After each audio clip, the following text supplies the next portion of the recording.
etabluar tashmë në Prishtinë me një menaxhment, do të flasim shumë shka sa i përket jetës dhe karrierës së saj. Egli, Eja në studio, dhe të falenderoj shumë që shumë knajsi. Madhe knajsim ta përfundoja këtë sezon me një personazh si ty. Shumë faleminderit. Lutem dhe të falenderoj që jem në studio. Shumë knajsi që t'jem për herë të parë në një studio televizive për dhënë një intervistë në Kosovë, këtu tek ti. Pse nuk e dalë deri tash? Me thënë të drejtën kam patur nevojë të qëndroj pak në hapësirën time. Nuk kam dashur shumë të jap tepër informacion mbi çfarë po ndodh me mua tani, sepse pas Big Brotherit sidomos kam patur shumë nevojë që të marr pak kohë për veten. Po mundohesh të merresh kohën për vete, e ke të lehtë ta marrësh këtë kohë që po e kërkon Egli? Po përpiqem, e vështirë është, se do të marrësh dhe kohë për veten, po nga ana tjetër do edhe të punosh, do të angazhohesh, mua dhe nuk më rrihet, me thënë të drejtën. Unë në momentin e parë që gjej pak kohë që të qëndroj në pauzë, fillojnë direkt më kapin ato emocionet që pse nuk po bëj diçka. Domethënë aq sa e kërkoj atë kohën për veten, aq edhe nuk e dua kur e kam. Egli, nuk e kesha fare me stres këtë intervistë, se e di që ti e artikuluar shumë. Faleminderit. Dhe argumenton dhe flet shumë rrjedhshëm dhe thoja nuk dia kam pas mundësi me bë pyetje unë si prezantues. Jo. Egzagjerova pak po. Para se të nisim me pyetjet që i kam fol pak për Prishtinën dhe Kosovën, gjatë qëndrimit tënd në Big Brother, nuk e hezituar në asnjë moment tregoj dashurinë dhe respektin që ke për Kosovën. Më thuaj pak cili është emocioni që Kosova dhe Prishtina ta jep.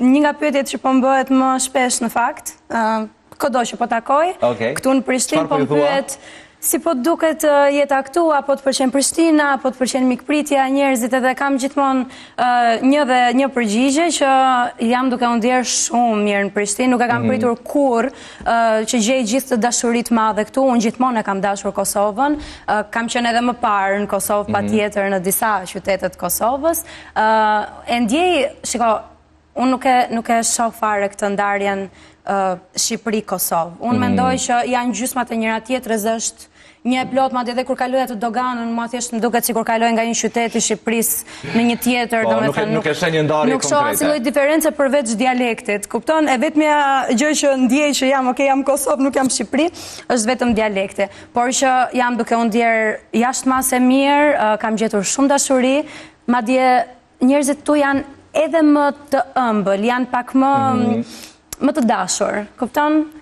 Ndoshta në Shqipëri janë pak më të tërhequr, derisa ti krijon konfidenca me ta, janë pak më të ftohtë, ndërsa këtu shumë dashuri kam gjetur dhe dua shumë Kosovën dhe Prishtinën. Egli, nga gjithë mysafirët që kam pasur dhe paralajmërimet që i kam bërë në rrjetet sociale, ma ke thyrë një rekord timin që më kanë ardhur mbi 1400 pyetje në rrjetin tim social Instagram. Vërtet, dhe desha të klasifikoj apo ishte e pamundur.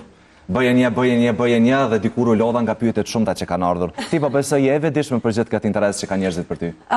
Tani kam filluar që t'i dal pak përballë këtij fakti, sepse me thënë drejtën në fillim kur kam dal nga ajo shtëpi, domethënë e kam pasur shumë të pamundur të adaptohem, që ky është realiteti im. Domethënë i shija gjërat, po më duket sikur flitet për dikë tjetër. Kupton?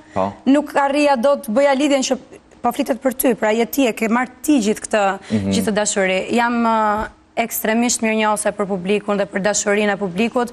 Mund të jetë, duhetoj me emocionon dhe kur e them. E di. Mund të jetë bekimi më i madh që kam marrë përgjatë këtyre javëve të fundit edhe muajve të fundit. Është e pabesueshme. Sa po ke kohë për ta? Unë e di që keni grup tënde në cilin komunikon me ta, po besoj që requestat janë të panumërt me pyetje dhe me komente që të bëhen. Patjetër po. Ky grupi, do me thënë, është diçka që në përgjithësi figurat publike ka në mënyrë që të qëndrojnë në kontakt me njerëzit që i ndjekin dhe që ju detyrohen atyre, më kupton? Unë mundohem të jem sa më shumë që është e mundur. Në momentin e parë që kam për t'ju transmetuar diçka, jam me një herë aty tek ata. Qoftë për t'i bërë të lumtur, qoftë për t'ju treguar për një iniciativë të re, për një projekt të ri, për një muzikë të re, etj. Egli, zakonisht thonë që eksperienca në Big Brother është e vështirë, po pastaj vështirë është edhe kur dalësh. Përballja me realitetin dhe me jetën, një njeri tjetër me një vëmendje shumë më të madhe se sa që ke pasur kur ke hyrë. E patë lehtë adaptimin në realitet?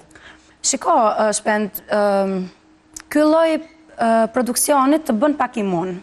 më kupton?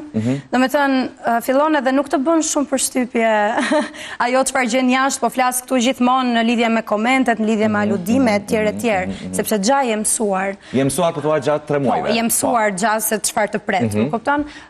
Po që të thash, në fillim e kam pas pak të vështirë adaptimin, tani për momentin jam shumë mirë. Po reflekton shumë mirë dhe po reflekton realisht një energji pozitive. Që jam shumë i lumtur që ke arritur të marrësh veten dhe po e shijon çdo ditë të kësaj periudhe kaq të rëndësishme. Big Brother një rrugtim shumë i bukur që do të jetë patjetër një nga momentet e tua më të bukura që do të kujtosh nga gjithë ky rrugëtim. Por e kishe të vështirë ta pranosh ftesën në fillim? Më thuaj pak në cilën pikë të jetës dhe të karrierës ishe kur të bë ftesa? E kam patur shumë të vështirë, për mua ka qenë në fakt viti i 4 që e merja një ftesë për të qenë në Big Brother. Nuk e di as vetë se si e kam thënë atë punë, do me thënë unë kam qenë gjithmonë kategorike që nuk është një format për mua. Pse e ke cilësuar kështu? Sepse e njoh veten që jam shumë natyrë emocionale dhe e di që pak a shumë ai si format do të jesh pak i egër, do të jesh lojtar, do të jesh strateg, duhet futesh me qëllim të qartë për të bërë X gjë. Gjë të cilën nuk e bëj dot edhe ndoshta prandaj rrugtimi im ishte ai që ishte. Edhe prandaj njerëzve mbase edhe kanë aluduar që ka qenë e vërtet apo nuk ka qenë e vërtet. Në fakt kam qenë 100% e vërtet. Edhe frika ime ka qenë pikërisht kjo. Unë jam shumë natyrë emocionale, jam natyrë që i dua shumë njerëzit.